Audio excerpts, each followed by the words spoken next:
Watercolor paints are truly one of a kind. They offer a unique and playful experience, particularly through the bleeding technique where colors gracefully flow and intertwine, creating a captivating dance on paper, quietly painting a story all on their own. Join me today as we practice using this carefree and amazing technique on these beautiful flowers. Let's get started by pulling out our watercolor supplies, including paper, watercolor paints, a paper towel, and clean water. Now you can try this technique in more loose and a relaxed way and just paint it more in a free-handed manner, but I usually do better myself if I have a bit of an outline to follow. Let me quickly talk through the outline drawing that I will be using for today's painting. If you would like to try drawing this for yourself, then please do, but no worries if you don't want to take the extra time and effort to draw this. If you prefer to just skip right to the fun of painting, I will have this outline available on my Etsy shop with a 20% discount for this week if you'd rather go that route. Now, if you choose to draw an outline similar to this, it's really not too hard if you just break it down into steps. I recommend drawing these two larger main overlapping flowers first, really just a basic open flower shape with 5 petals each. Then above those, I have a similar shaped flower that is just slightly smaller in size. After you get these 3 open flowers placed on the page, then the next step would be to connect them together with some little stem lines. I'll even draw a stem line here and add one more half-opened side-facing flower to add a little bit of variety. Next up, I'll place in 3 buds that are sort of egg-shaped with some nice thin stems branching back to the main flowers. And lastly, I'll add in a leaf for a finishing touch. Now this is really all you need to get started, but if you would like to add in some extra details, you can draw a bit of a star-looking shape in the centers of the flowers for the stamen area, and this kind of connects all the petals together. And then you can even add in some thin vein lines on the petals and leaf if you'd like. If you choose to draw your own, it would be a good idea to draw this onto some sketch or even just printer paper so you can allow yourself to make mistakes and erase things without damaging your watercolor paper. Then, whether you've drawn this yourself or if you've printed out my Etsy outline, you can take the drawing and simply place it under your watercolor paper, and then using either a light table or even just a well-lit window in your house, you can very lightly trace with a pencil this outline onto your watercolor paper. There are going to be fairly light colors around the edges of these petals, so the lighter the pencil marks, the better. Or you could also even just use watercolor pencils to trace the outline if you'd rather do that. This way the pencil lines won't be quite as noticeable in the end. My drawing may be a little bit hard to see, but I didn't actually even worry about tracing on the center star or the vein lines. I'll just paint those parts in more free-handed later, but you can do whatever you'd like.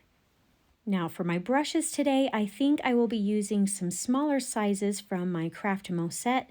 I'll pull out the number 6 round for the larger spaces, the number 3 round for the smaller areas, and the number 1 rigger for the very thin vein lines and detail marks. These brushes are going to be back in stock in just a couple of weeks, so make sure you're signed up to be notified when they are available by using the link that I have listed in the description of this video. I will be announcing very soon, both here on YouTube as well as on my Facebook page, when I have an exact date for you, so you won't miss out on them if you're interested. All right, now I am going to tape my paper down with some artist tape really quickly, and then we're ready to get started. Now, I actually painted this exact same piece last night, but there was a power outage in my art studio, and even though I tried using some other lights to finish being able to record it, the video footage just wasn't good. So here I am painting it again today in the daylight. So I already have the colors that I need on my tray from last night, but let's go over some of these together really quickly. First up, I have Alizarin Crimson, a light and more watered down version, as well as a darker, more concentrated version.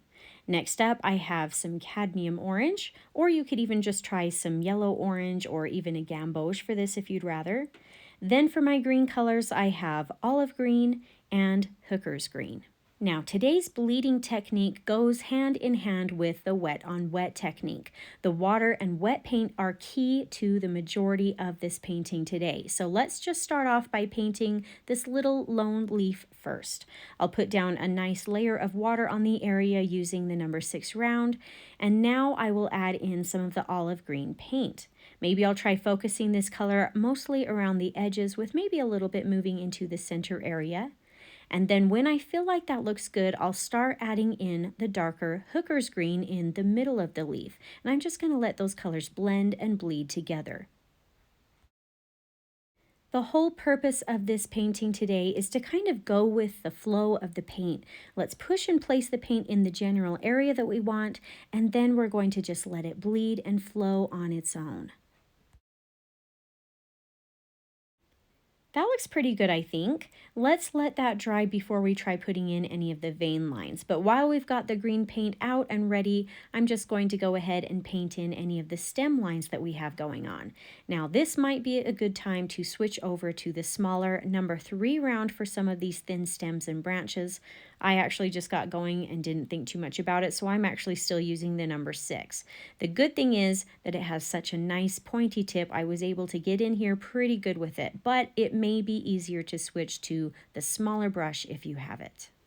With this part, I'm not painting water on here first, although you can if you want to.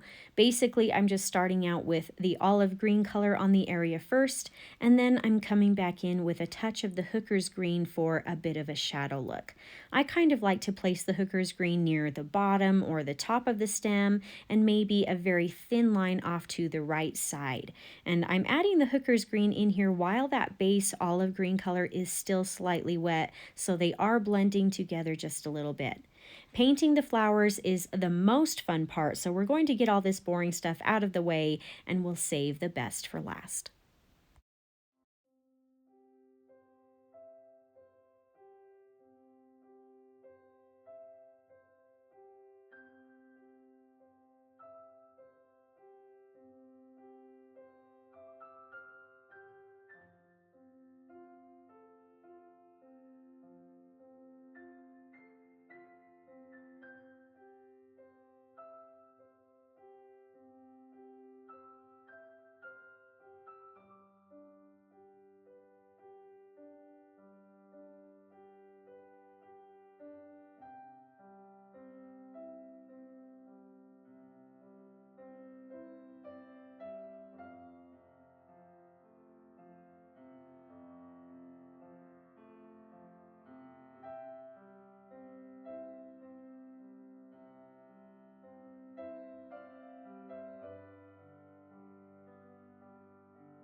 All right, great job. I think this leaf is actually dry now, so I'm going to go ahead and grab the number 1 rigger, roll it into the olive green paint, and then I'll paint on some nice thin vein lines to really finish this off.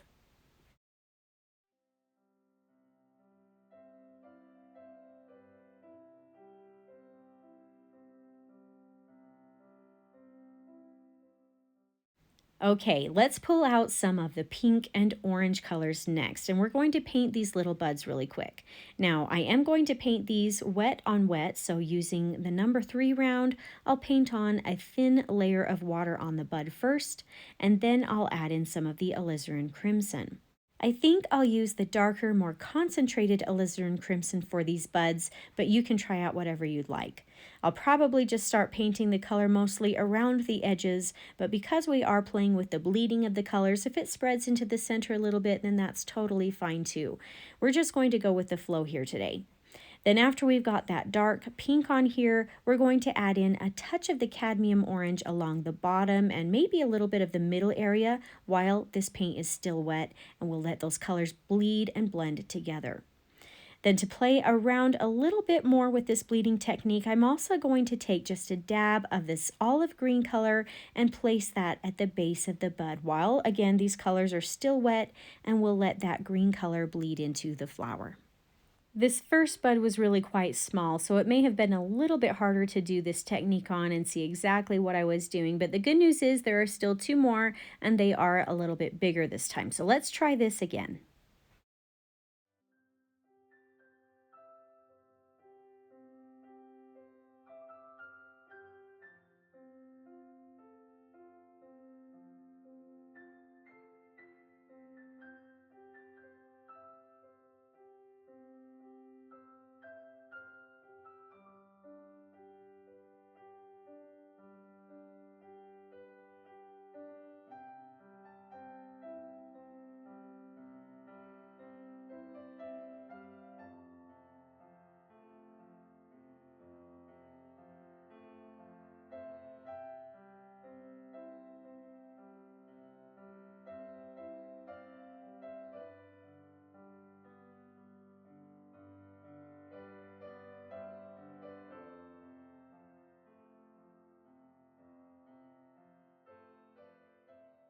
Now, the green at the base of these buds have softened and blended quite a bit, which is exactly what I was looking for. And this is just a sneak peek as to what we are about to do on the petals.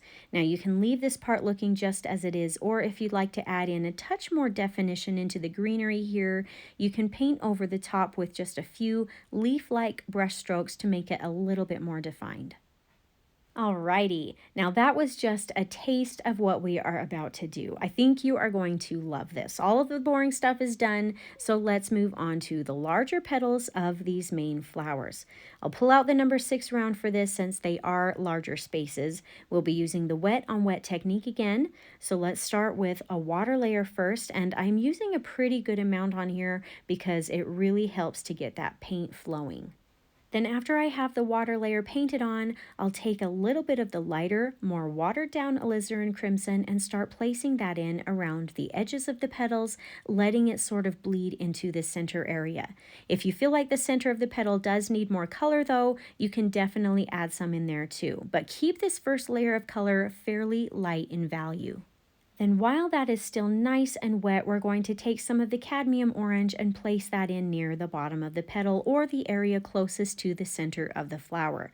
Hopefully this is going to start bleeding and blending in here a little bit. It's the most fun if it can spread out on its own, but if you need to help it spread or if you need to soften the color, you can rinse and wipe your brush off and use the damp brush to help this out. Now here comes the fun part. While all of this color is still nice and wet, we'll take a little bit of this really dark concentrated alizarin crimson and dab a little bit of that right at the bottom of the petal or the center part of the flower, and then we'll just watch it spread out. Because this area is nice and wet and the color is nice and dark, this bleeding effect is very prominent right here. I just love watching what it can do. Now you can touch it up a little bit if you need to, but I really encourage you to just watch it and let it spread and flow freely. Let the paint loose and just see what happens. This is going to create some really neat and beautiful effects. Now, as I continue painting, I am going to be skipping around to petals that are not directly touching the one I just painted so that the petals won't bleed into each other. But then we're just going to keep doing the same process over and over again. Here's a couple more tips I'm going to throw out there really quick though. If you notice my water bowl, you'll see that I kind of have separated the two sections into a dirty rinsing side, and then the other one I have tried to leave a little bit more clean. This way, when I put down the initial water layer, my water isn't too tainted and too dirty, and this is going to help keep the colors light and bright. Another thing is when you add in the last color to the petal, the dark alizarin crimson, if the color on your tray doesn't seem to be dark enough, you are totally welcome to just pull some of that color straight from the well and paint that right on if you need to. The biggest challenge here, but also the funnest part with this piece, is to try not to overwork the paint too much. Let it just do its thing. Let it bleed, let it flow, and see what happens. It really makes for a fun and more natural look when you're done, and the painting goes a little bit quicker when you're not trying to force it too much. I try to provide fun and beautiful tutorials with step-by-step instructions so that anyone can feel like they can paint with watercolors. If you are enjoying my tips, my teaching style, and painting style, I hope you'll subscribe if you haven't already so you don't miss out on any of my new and upcoming weekly tutorials. Now, while we work on this, I do have a bit of exciting news that I would like to share. I have an amazing opportunity with Craftamo to do another collaboration project with them in the upcoming future. I won't get into too many details just yet, but I will be putting out an exclusive 12-month, or I think you might also be able to do 6 months worth, of subscription painting boxes. Each and every box comes with everything you need to paint a beautiful watercolor painting. It will have watercolor paper, an outline drawing of the painting, an exclusive step-by-step tutorial for the painting, 4 paint colors, and 2 brand new specially designed brushes. And this comes in every single box. So in the end, if you sign up for the full 12 months, you will have 24 new Craftamo brushes of all different types and sizes, 48 paint colors, and 12 watercolor painting tutorials. This is so exciting, and it's very much in the planning stages, but I am excited about this project, and I'll be keeping you updated as the time goes on.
Now, this is going pretty good so far, but when I get up to this little half-opened flower here, I'm going to paint this just a little bit different. I'll paint the water layer on the section the same as we've been doing. I'll add in the pink color and then the orange, but I am probably going to kind of leave it at that. I'm not going to add in that darker alizarin crimson. And for the petals that touch the stem, I'm going to also throw in a little bit of olive green to blend that in here too. I am going to be skipping around on this flower as well to allow some of these spaces to dry before I come back in painting the rest. This top flower seems pretty much dry at this point, so I think I can begin adding in the second layer of petals now, painting them in the exact same way as before. The only trick you're going to have with this second layer of petals for these flowers is that some of the petals are now going to be overlapping or underlapping or touching, which means that you're going to have to adjust or pay attention to the values of some of these spots. For example, this petal here is underlapping this first petal that I painted. So to keep them looking separate, I either need to paint the touching area darker than the first petal or lighter than the first petal so that it will stand out on its own. This one is probably easier to go darker with, so I'll just add some of that dark alizarin crimson right along the edge that touches to help separate the two petals. This is just something that will come up here and there as you get painting this second layer of petals, so just keep that in mind as you go.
Okay, great job here. We are just about done. The last thing we need to add in is just a few last minute finishing touches. So let's paint in the center star for the stamen area of the flower next. I'm going to make a nice dark color for this by mixing up some alizarin crimson with maybe some burnt umber and a tiny bit of Payne's gray. Then using the number 3 round, I'll just paint in some simple triangle shapes on each petal, forming a star-looking shape in the center of the flower. Now this just kind of ties all of the petals together, and this nice dark color right in the center really adds some extra depth and finishes each flower off.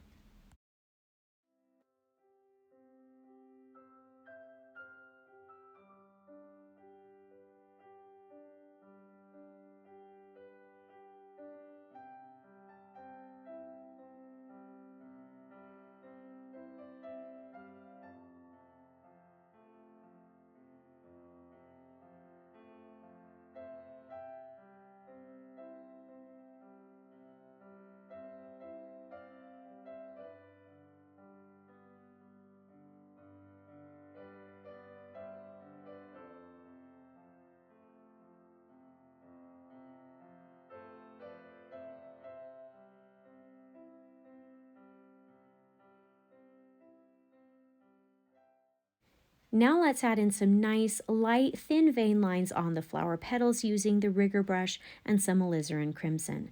I kind of like to start these with just the center vein line first to get an idea of how it's going to look and so I can see the way the flower bends. Then I can come back in here and add a few more lines to either side of that later. Now, I didn't actually draw these lines on with the pencil at the beginning, so I am just freehanding this part and going with the flow and what looks good. Just be careful to paint this very light and very thin so they don't start looking like a spider web or something. They need to be an accent, not the focus.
Well, my friends, I think that is it for this pretty little painting today. I truly hope you enjoyed playing around with the watercolor bleeding technique. It is so much fun and is really something very special and unique that only watercolors can do. I hope you had some fun today and maybe even learned something new. If you did enjoy this tutorial, I hope you'll consider subscribing to my channel so I can continue to help you discover your artistic side.